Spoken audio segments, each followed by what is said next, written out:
You ever see your whole life's work get torn apart in front of you? Splinters of mahogany flying through the air, federal secrets turning to driftwood, and the only person smiling is the HOA president. Yeah, that's how my Thursday started at 5:43 a.m. with an excavator's claw coming down on my yacht right there in Newport Harbor in Marisol. Devo, clipboard in hand, grinning like she'd just won the lottery. I stood there on the dock pretending to be stunned, letting her have her moment, while her demolition crew started stripping 3 years of undercover federal work down to brass fittings and navigation equipment. She thought I was just another rich retiree with an over-polished boat and a bad sense of color about to get schooled for violating some made-up maritime aesthetic standards. The reality, she was about 2 hours away from meeting the FBI, the Coast Guard, and the wrong side of federal law, all before her second cup of coffee. But let me back up a sec. 31 days earlier, I was just another face in the marina. Thaddeus Blackstone, supposedly retired tech exec, bit of a loner, friendly enough but kept to myself. No one knew I was actually the federal harbor master for the eastern seaboard, running an operation out of a 65-foot Hatteras yacht, which, fun fact, used to belong to the Delgado cartel before the DEA took it down off the Keys. My yacht, the Siren's Call, was a floating command center, encrypted comms, hidden cameras, satellite, everything. On paper, I'd bought her at auction, but in reality, I was the one person in Newport Harbor who could blow the lid off the biggest HOA scam the coast had ever seen. First time I met Marisol, she came down the dock with her compliance officers, 2 women tapping on tablets like they were prepping for a Wall Street IPO. She had that aggressive bob haircut, the kind that signals you're about to be managed within an inch of your life, cream blazer shoes that cost more than my first car. She introduced herself, told me I was in violation of her HOA's maritime standards, and just for kicks started rattling off fine amounts, like she was reading Powerball numbers, $5,000 here, $6,000 there, $11,000 by the end of her little speech. My crime white hull with blue trim, unapproved mooring ropes, failure to join her imaginary maritime committee, and my favorite incorrect vessel color scheme. I'm standing there staring at a yacht so clean it could be a Coast Guard recruitment poster, and she's telling me it's not up to code. You know how some folks are just born for clipboards? That was Marisol. She handed me a laminated violation notice complete with fake seals and signatures, and let me know if I didn't pay up. The HOA would remove and demolish my vessel, and the salvage would offset the community's expenses. Translation: fork over your boat, or we'll take it and sell it ourselves. And the kicker, she threatened me with agency partnerships.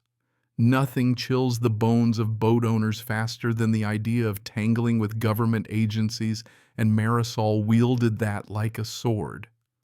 Only trouble was she didn't know she was threatening the federal agency. After she left, Dale, the old fisherman, 3 slips down, wandered over. "You're not the first," he muttered. "They've been pulling this scam for a year now. My buddy's Catalina got demolished, except now it's out there running booze cruises painted blue." The pieces fell into place. This wasn't just about bogus fines. Marisol and her crew were stealing boats, forging registrations, flipping them into party shuttles, even floating casinos in international waters. It was extortion, theft, wire fraud, the works. And they were arrogant enough to do it out in the open because no one had stopped them. So I went to work. Cameras, rolling records, pulled every bogus violation notice tucked away as evidence. I played along, violating more rules each day. American flag on the stern. Illegal, wash the hull. Excessive shine, $500 fine. Played classical music during her quiet hours. $2,000. Veronica, her right-hand woman, hand-delivered every notice with a smirk. One day she actually whispered, "You should just pay the fines. Marisol always wins." She almost sounded sorry. That's when the twist hit. I got in touch with Fletcher Dale's friend whose Catalina had supposedly been destroyed. Turns out Fletcher's ex-FBI. He'd been building his own case for months, photos, financial trails, recordings of Marisol and her board talking openly about the scam. Why hadn't he called in the law? Marisol's brother-in-law is the deputy police chief. State says it's civil, not criminal. I was waiting for someone federal, he told me. Together we compared notes, illegal gambling cruises, offshore accounts, shell companies, laundering cash. I had the missing piece, the power to bring the hammer down. But first, I needed Marisol to cross the line. So I let her escalate. She brought in marine assessors at 3 a.m., guys from her husband's shell company, to fake a safety report.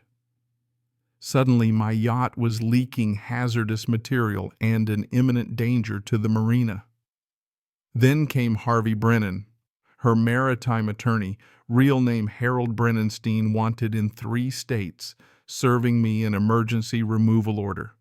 Sign the boat over voluntarily or see it destroyed and billed for the privilege. I played my part to the end. I need to think I told her while backup cameras whirred and my messages went out to the FBI and Coast Guard. By dawn, it was all set. Fletcher filming from across the way, Dale and the Weatherby twins standing by to help agents waiting for the word. At 5:43 a.m., Marisol, smug as ever, ordered the excavator to tear down my yacht, salvage the navigation, sell the brass buyers are waiting. She had no clue the real buyers that morning wore tactical gear. That's when all hell broke loose. Blue lights, black SUVs, choppers, Coast Guard cutters, whole marina lit up like Times Square. Marisol's clipboard hit the dock with a smack. Her crew froze, tools in hand. Agent Rivera from the FBI took charge, badges out, voices loud. Federal agents' hands where we can see them. Within minutes, the whole operation was in cuffs. Marisol, her husband, the board, her brother-in-law at home, everyone. The best twist, Veronica, her right hand stepped forward. Turns out she was Agent Victoria Sterling, IRS Criminal Investigations undercover for 18 months. That look on Marisol's face, realizing she'd been outplayed at her own game, priceless. Turns out Marisol wasn't just a petty thief, she was running a full-on criminal enterprise. Gambling cruises, money laundering shell companies, even plans to expand the scam to other marinas up the coast. Over $4.7 million stashed in offshore accounts, dozens of boats stolen, families terrorized and forced out. The local cops were paid to look the other way. The bank was in on it.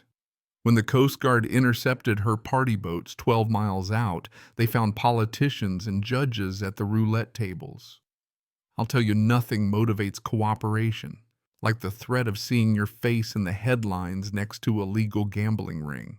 When the dust settled, every stolen boat was tracked. Most returned, all illegal fines refunded with interest, victims compensated from the seized assets. Dale got a payout for years of harassment. The Weatherby twins got their gear back. Fletcher got his Catalina minus the casino tables. Even the honest contractors who'd been duped got restitution. Marisol faced the judge with all her victims watching. 22 years. Her husband got 18. Harvey 15, the rest of the crew, whatever justice required. Her empire built on clipboards and threats crumbled to nothing. Her legacy, now the reason for new federal laws and a permanent task force against HOA fraud. The marina transformed. Dale's now the unofficial historian. The twins run a thriving charter business. And there's a plaque on the piling, "Here sailed the Siren's Call, the yacht that saved Newport Harbor." And Marisol, her story didn't end at Newport. Her cooperation helped crack a national conspiracy, the so-called Fleet Project, run by a disgraced Navy officer targeting marinas all down the coast. The fallout. Hundreds of millions recovered, dozens arrested, new laws on the books. And me, I still walk the docks some nights, missing the creak of my old boat. The government gave me a new one, Justice's Wake she's called, but nothing will ever quite replace the Siren's Call.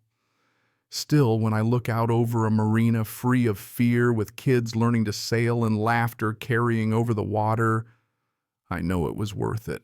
So let me ask you, if you'd been in my shoes, Would you have blown your cover early or played the long game for justice? Drop your answer below. Ever had an HOA or anyone in power cross the line on you? Tell your story. Justice doesn't always come easy or fast, but when a community stands together, even the deepest corruption gets swept out with the tide. The siren's call is gone, but Newport Harbor is free, and that's a trade I'd make again every single time. If you've got a take on justice on HOA power, gone wrong, or a story to share, leave it in the comments. Let's make sure these kinds of schemes never see daylight again.